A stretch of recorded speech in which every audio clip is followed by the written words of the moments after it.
এই যে সবুজ অরণ্য, এখানে থাকে কত রকমের প্রাণী।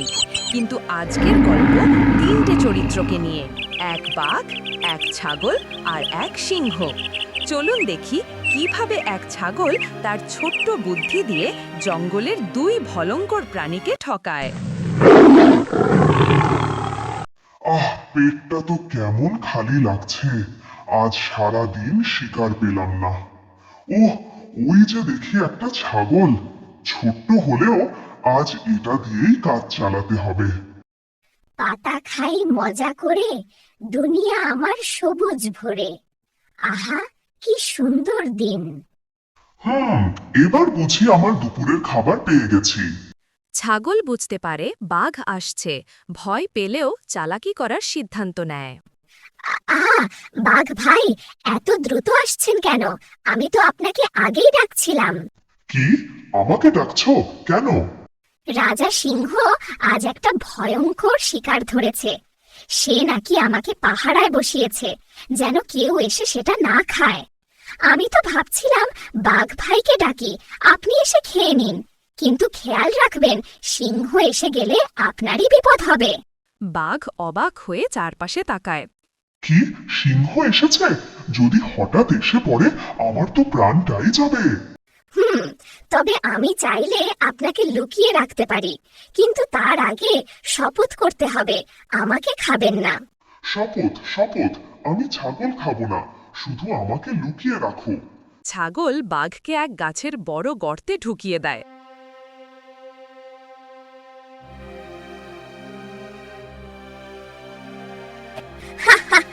বুদ্ধি খাটালে যে বড় হেরে যায়, তার প্রমাণ পাবে এখন। তারপরে সিংহ মামা গর্জন করে প্রবেশ করে। চারিদিক কাঁপতে থাকে গর্জনে তার।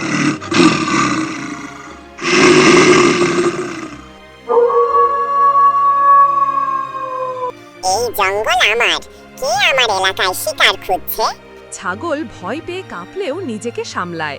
মহারাজ, আপনি এসেছেন, আমি তো অপেক্ষায় ছিলাম। অপেক্ষা? আমার জন্য? কেন? হ্যাঁ মহারাজ, আমি শুনেছি আপনি আজ এক মহা শক্তিশালী প্রাণী ধরতে চান। আমি একটিকে এই গাছের ভেতরে আটকে রেখেছি, আপনার জন্যই।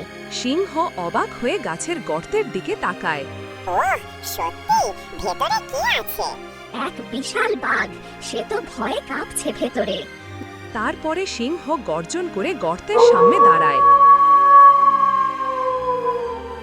আর বাঘ ভেতর থেকে কাঁপতে থাকে, আর বাঘ ভেতর থেকে বলে, কে কে ওখানে? সিংহ নাকি? হ্যাঁ, আমি জঙ্গলের রাজা সিংহ। সাহস আছে তো বেরিয়ে আয়। না না মহারাজ, আমি ভুল করেছি, দয়া করে আমাকে ক্ষমা করুন। আমি আর কখনো ছাগল বা অন্য প্রাণীর ক্ষতি করব না। ছাগল দূরে দাঁড়িয়ে খিলখিল করে হাসছে। ছাগল চুপি চুপি বলে, দুজনকেই বুদ্ধি দিয়ে কাবু করে দিলাম। সিংহ ধীরে ধীরে বুঝতে পারে ছাগল তাকে ব্যবহার করেছে। সিংহ চোখ রাঙিয়ে, ওরে ছাগল, তুই আমাকে বোকা বানাচ্ছিস? নাকি? ছাগল মিষ্টি করে হাসে। না মহারাজ, আমি শুধু বাঁচার চেষ্টা করেছি। যদি বুদ্ধি না খাটাতাম, তবে আমি তো বাঘের পেটে চলে যেতাম। সিংহ কিছুক্ষণ ভেবে হাসে। তারপরে সিংহ ছাগলকে বলে, ছোট হলেও বেশ বুদ্ধিমান তুই।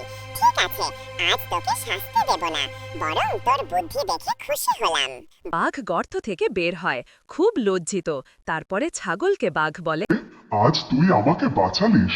আমি প্রতিজ্ঞা করছি আর কখনো ছোট প্রাণীদের ভয় দেখাবো না।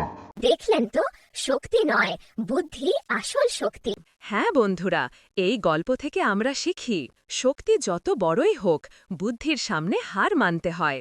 ভয় পেলে নয়, বুদ্ধি খাটালেই বিপদ থেকে রক্ষা পাওয়া যায়। বন্ধুরা, আমাদের ভিডিও ভালো লাগলে আমাদের চ্যানেলটি সাবস্ক্রাইব করে পাশে থাকুন। ধন্যবাদ।